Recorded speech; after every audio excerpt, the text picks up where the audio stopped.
Esam atgriežies Radio Nabas studijā, un mūsu nākamais viesis ir Reinis no Rīgas mazākās kafejnīcas Coffee Tower. Sveicināti! Un tas ir tāds ļoti, ļoti interesants projekts, kas pirms, ja es nemaldos, šī gada sākumā parādījās tepat pilsētas centrā un tādās pāris kvadrātmetros, man liekas, pat mazākā nekā mūsu studija, radās kafejnīca. Varbūt, Reini, pastāst par šo te ideju un pastāst par to, kā tev radās ideja ieiet tādā vienā mazā turnītī. Jā, un vēl pirms tu atbildi šo te jautājumu, es gribēju jautāt, es parasti redzu tevi tur vienu. Kas šobrīd tur notiek? Vai tur šobrīd nav tukšums vai neuzlikts kafijas pauze, pusstunda, būšu atpakaļ? Nu, tā, ka pagaidām, jā, esmu gandrīz viens, uz doto brīdī tukšs tur nestāv. Turnīca strādā, kā viņš ir strādājis visu laiku. Un tad atbildot uz pirmo jautājumu, jā, noteikti, ka telpa ir daudz mazāka kā šī studija. Šī studija ir ļoti liela.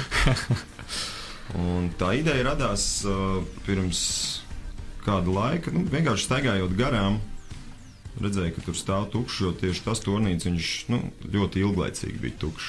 Ja otrā pusē mēs zinām, ka tur, man liekas, jau padomju laikos noteikti, un iespējams arī pirmās Latvijas brīvvalsts laikā tirgoja loterijas biļetes, tad otrajā ir bijis viss kaut kas. Un, jā, 8. oktobra vakarā mans tagadējais partneris Kaspars Sauziņš un arī viņa brālis Edgars Sauziņš parādīja piedāvājumu, ko sūta Rīgas doma, un es ieraudzīju tieši to pašu turni.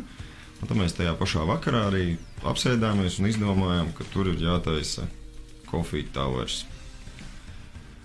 Un pusgadu pavilkām ideju, līdz viņa mums realizējās, un 28. aprīlī mēs atvērāmies, un tagad kļūstam arvien populārāk. Kā tas ir ar tādu salīdzinoši mazu vietu un galdiņiem apmēram parka lielumā? Iziet sabiedrībā, un vai tu jūti, ka jūs patīkat sabiedrībai? Es ceru, ka tā ir. Vai tā tiešām ir, to mēs varēsim skatīties pēc kāda laika. Un, protams, vissvarīgākais būs rudens un ziemas mēneši. Ja mēs tiešām patīkam sabiedrībai, tad viņi nāks pie mums arī tajā laikā, bet jā, to, ka mums ir šobrīd pastiprināta uzmanība pievērsta, to mēs jūtam, jā. Jā, tev ir arī ļoti interesanta sejas rota, kas iespējams vēl šo atpazīstamību veicina. Pastāsti, kā tu nonāci līdz tam, un vai tiešām ir tā, ka cilvēki nāk klāt un saka, hei, jā, tu esi tas Džeks, kurus redzēju Facebookā, vai ko es redzēju kaut kur citur, un jā, atpazīst. Nu jā, vai nu diemžēl, vai par laimi, jā, tas tā ir. Un tādos lielākos pasākumos, protams, ka var satikt cilvēks, kas saka, jā, šitam čalim pieder Coffee Tower, es tevi redzēju tur, es zinu, kas tāds esi. Un, protams, tas arī kaut kādā veidā varbūt palielina gan Coffee Tower atpazīstamību, jo, protams, visi to saista, arī manu bārdu saista tieši ar Coffee Tower. Bet kā es līdz tam nonācu pavisam jocīgi, tieši ar tiem pašiem diviem brāļiem, Edgaru un Kasparu Auziņu, mēs Āgenskalnas Miļu bārā izdomājām, vai taisam bārdu balli, jo gan man, gan Edgaram mēs tādu 2 nedēļas bijām atlaiduši. Tad, vēl pēc 2 nedēļām taisam bārdu balli. Un tad viens čalis, arī kurš tajā ballītē bija, viņš saka, klausies, tev vajadzētu uz augšu uzlocīt, jo man jau viņas bija bišķiņ uzaugušas, un es tā, jā, to taču varētu darīt. Uzlocīju uz augšu, un tad, jā, beigās izdomājām, ka ļoti labi tieši turnīts, kas mums bija tapšanas stadijā, sasauktos ar ar ūsām un bārdu, un tā tas tagad strādā, tā kopā abi divi. Super. Jā. Cik grūti vispār bija dabūt cauri to visu ideju, tā teikt, no A līdz Z, tā teikt, no skata uz turnīti un Smiļģa bāra kādreiz ideja apspriešana līdz reālai kafijai apmeklētājiem? Negribētos teikt, ka tas bija kaut kas tāds, ka neviens to kaut ko līdzīgu nekad nevarētu izdarīt. Protams, izdarāms ir viss, bet, protams, bet, protams, jā, izgājām cauri dažādām problēmām. Pirmais jau bija tas, ka kārtīgi apzinot telpu milzīgo, kuru mēs nomājām, izrādījās, ka viņi ir daudz sliktākā stāvoklī, nekā mēs sākumā domājām, un nācās visu gan no ārpuses, gan no iekšpuses noraut līdz ķieģelim, un apakšā grīdu līdz betonam, un visu būvēt pa jaunu, logus mainīt, sapūšās durvis mainīt, un jā, pilnīgi, palika tikai skelets. Un, jā, no pārējā viedokļa, tas ir tikpat sarežģīti, kā atvērt jebkuru kafejnīcu. Par klāstu, tā teikt, cik plašs piedāvājums ir, vai tikpat plašs piedāvājums kā citās kafejnīcās, vai tomēr līdz ar izmēra sarukumu samazinās arī piedāvājums? Protams, dienas pusdienu piedāvājums mums nav. Biznesa pusdienas. Bet ja runa ir tieši par kafijas dzērieniem, tad tas ir praktiski tas pats, ko var dabūt visās citās kafejnīcās, sākot ar espresso un beidzot ar dažādiem kafijas piena dzērieniem, ar sīrupiem, bez sīrupiem, siltiem, augstiem, ar ledu, ar samaltu ledu, tējas. Jā, tas viss ir pieejams. Protams, pārtika, ēdienas mums nav. Fantastiski. Vēl es iedomājos, pienāks ziema, kas notiks ar Coffee Tower? Vai viss būs kārtībā, vai Coffee Tower būs pieejams un cilvēki no rīta skrienot garām varēs paķert savu mīļāko kafiju? Coffee Towers noteikti ziemā paliks turpat, kur viņš ir bijis. Bet par to, vai mēs strādāsim, to mēs precīzi zināsim rudenī. Jo, protams, ja nebūs cilvēku, tad mēs droši vien uz kādiem pāris mēnešiem aizvērsimies nelielai atpūtai. Bet, ja cilvēki būs, tad jā, mums jau viss ir izdomāts, izplānots, kā mēs darīsim, lai būtu ērti strādāt gan pašiem mīnus grādos, gan arī klientiem stāvot ārpusē un gaidot savu kafiju, lai viņiem nebūtu augsti. Jā. Gribēju jautāt arī par to, ka tāda maza kafejnīciņa principā ļoti īpaša, lai veidos tādas personīgas attiecības ar klientiem. Piemēram, kad jau ir saruna no rīta, varbūt kāds cilvēks, kurš nāk katru dienu garām un nopērk kafiju, varbūt veidojas kaut kas tāds interesants, tā teikt, tādas attiecības jau vairāk ar klientiem. Attiecības veidojās ne tikai ar klientiem, bet ar visiem garām gājējiem, jo tā lielākā atšķirība, kas ir, restīvi, kafejnīcai ar galdiņiem, kur cilvēks ieiet iekšā, viņam tas kontakts ar darbinieku, kas strādā, veidojās tikai tajā momentā, kad viņš ir atvērs durvis, ienācis iekšā, tātad skaidrs, tas ir klients, viņš nāks un kaut ko nopirks. Bet mums ir tā, ka lodziņš stāv vaļā, un tas kontakts veidojās ar pilnīgi visiem cilvēkiem, kas iet garām, un ir ļoti daudz bērni, kas nāk sveicināties katru dienu, lai gan viņi nav mani klienti. Ir uzradies viens puika, kurš ļoti grib, viņam gada 7, viņš grib strādāt pie manis. Tad bija tā, ko man padarīt?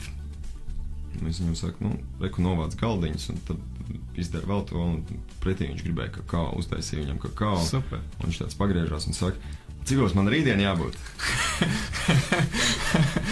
Un, jā, tāpēc attiecības veidojās ar pilnīgi visiem cilvēkiem, kas iet garām. Viņi vai pievērš uzmanību, bet praktiski visi pievērš uzmanību. Un tas, vai viņš nopērk kaut ko vai nē, tas ir savādāk. Bet, protams, arī ar klientiem, ir ļoti daudz klientu, kas tiešām nāk katru dienu. Un pērk savu ikdienas kafiju, par tiem jau viss ir zināms, un tu jau arī redzi jau pie krustuviem, tur tāds stāv. Nāks, tu jau sādi gatavot, tad viņš ir atnācis, tu jau praktiski jau pabeidzis un lūdzu, viņam vispār nav jāstāv jāgaida. Super. Jā, tā ir ļoti tāda jauka sajūta, un arī par to mazā puikas stāstu ir ļoti jauka dzirdēt. Bet kāda bija tā pirmā reakcija, kad no sabiedrības un garām gājējiem tajā brīdī, kad loteriju tirdzniecības vieta nomainīja kafijas tirgošanas vietu? Es jau pat teiktu, nekurieni nomainīja kafijas tirgošanas vietu, jo tur laikam bija pilnīgi... Loterijas stāv turpat, kuras ir stāvējušas, un ar viņām viss ir kārtībā. Ir arī daži labi pārdevēji, kas arī iegādājās kafiju pie manis, un mēs tā savstarpēji apmainamies. Es pat tējas naudā aizēju kādu loterijas biļeti nopirkt, kas zina, varbūt vinnēs 1 miljonu un varēs arī otru stabu nopirkt. Jā, bet tā pirmā reakcija no klientiem, protams, viņi pievērs uzmanību, jo mēs arī bija mūzika, skanēja gramofons, un kurš, kā mēs zinām, 30. gadu oriģināli ražojums ar oriģinālajām brāļu laivinieku platēm. Un sveicinājāmies ar katru garām gājēju, un tad jau, protams, viņi pievērs uzmanību, kas tas tāds ir un ko viņi te dara. Bet viņi pienāca klāt vai pagāja garām, vai kāda bija tā proporcija? Protams, tajā vietā ar tik aktīvu gājēju plūsmu procentuāli lielākā daļa, protams, pagāja garām. Tas nebūtu iespējams tur apkalpot tik daudz cilvēku, cik tur paiet garām, bet procents pie tā viss, es domāju, bija ļoti labs, jā. Kādas ir sajūtas? Šis bizness ir veiksmīgs, būs veiksmīgs, vai tomēr būs jādomā vēl papildus risinājumi, kā to padarīt vēl interesantāku? Par to, kā to padarīt vēl interesantāk, protams, būs jādomā, tāpēc, ka kaut kādā brīdī, ja mēs neko nemainīsim un paliksim turpat, kur esam, tad tas vienkārši paliks neinteresanti. Ja mēs tieši par kaut kādu atraktivitāti domājam, bet, protams, pirmajā vietā vienmēr ir un būs kafijas kvalitāte, un tā ir jābūt nemainīgai, un ja būs kafijas kvalitāte, tad cilvēki nāks. Es kā vienu no jauninājumiem iedomājos, es braucu šodien no Ventspils uz Rīgu ar autobusu, un es sēdēju pie sevis domāju par kafiju tavu nedaudz un tā, ka varbūt varētu, tā teikt, tāds kārtīgs stalts kungs, kas stāv ar lielisku sejas rotu, un kad varētu to loteriju kiosku laukā, un tur vēl viena tāda lieliska sieviete, kur varētu būt pārniece, un tad jūs tā teikt, viens dzimumu un otru dzimumu konkurēt savā starpā. Un starp citu es pamanīju, ka tavu kafejnīca nav vienīgais stūris Vērmeņdārzā, kur ir ietaisīta kaut kāda bodīta iekšā. Jā, tā tas ir. Otrā stūrī tā ir tieši tāda pati. Tā kā jūs tā par tām diagonālēm sacenšaties pāri parkam. Jā, pa kuru ielu iet no rīta? Cilvēku plūsma tur praktiski nekrustojās, līdz ar to mēs dzīvojam katrs savu dzīvi. Un viss ir kārtībā. Jā, kāda ir mūzikas izvēle? Jo es esmu dzirdējis, ka skan kaut kas, vismaz dzirdēju noteikti kaut kādā laikā. Kāda ir tā mūzikas izvēle? Pārsvarā tas ir radio. Okay. Bet bija laiks, ka bija arī gramofons, saprotu. Jā, gramofons, brāļu laivinieki un kaut kāds maršs. Man bija tikai 2 plates, un katra puse bija minūte, tāpēc. Okay. Tad bija tāds paralēli kafijas servēšana, arī tāds stipri darbs ar plašu grozīšanu. Jā, un tad, pēc kādas nedēļas sāk apnikt tas, ka tur, 50-100 reizes dienā skan viena tā pati dziesma. Okay. Es ticu, ka radio piedāvā plašāku spektru muziku.